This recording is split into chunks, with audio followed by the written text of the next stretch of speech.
Hello everyone, this is your how-to video for the CHC2D Big Questions and Ideas, so the consolidation for Unit 1. So for this task, you are going to be reading through these lesson slides and then maybe reading them again, okay? Reading all of the instructional material again, as well as listening to this video, okay? The due date for the assignment is on the home page as well as attached to the assignment in assignments. So when you click on assignments, you can actually see the due date for that. Okay, I'm going to read through the questions. So you need to choose 3 of these questions that you're going to work on. Unit 1, Activity 2. Examine all of the underlying causes of World War I. Main. In your opinion, was war inevitable? Explain using evidence from the content. Unit 1, Activity 3. Why did the Schlieffen Plan fail? Do you think that this plan is the reason that Germany did not win the war? Explain using evidence from the content. Unit 1, Activity 4. Why should we study battles and trench warfare to learn about World War I? Why are they historically significant? Explain using evidence from the content. Unit 1, Activity 5. Explain why the Halifax explosion is an example of historical whitewashing. Moving forward, how can you, and society in general, learn to avoid this? Explain using evidence from the content.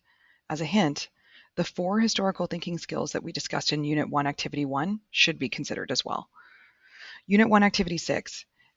Examine some of the long-term consequences of World War I. Were these consequences negative or positive? Explain using evidence from the content. And Unit 1, Activity 7.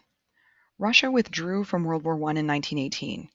Using evidence from the Unit 1, Activity 7 lesson, explain why this was necessary and why the Canadian government saw what was happening in Russia as a threat. Once you've chosen 3 of the questions, you're going to open a Google Doc and use the title Unit 1, Big Ideas and/or Questions. For each of your questions, so that's the 3 that you've chosen, create a list of short bullet points containing evidence from the lessons.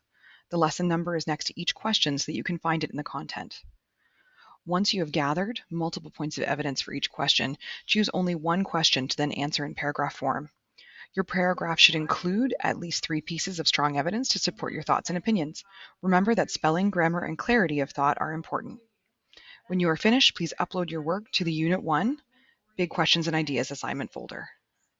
Here is an example of a question that has been answered with bullet points. So you can see my evidence there. I've listed 6 pieces of evidence and then the response. Please take note that I have used only the strongest pieces of evidence that I've gathered in my paragraph. I actually left a few things out. Here's the mark breakdown in the rubric.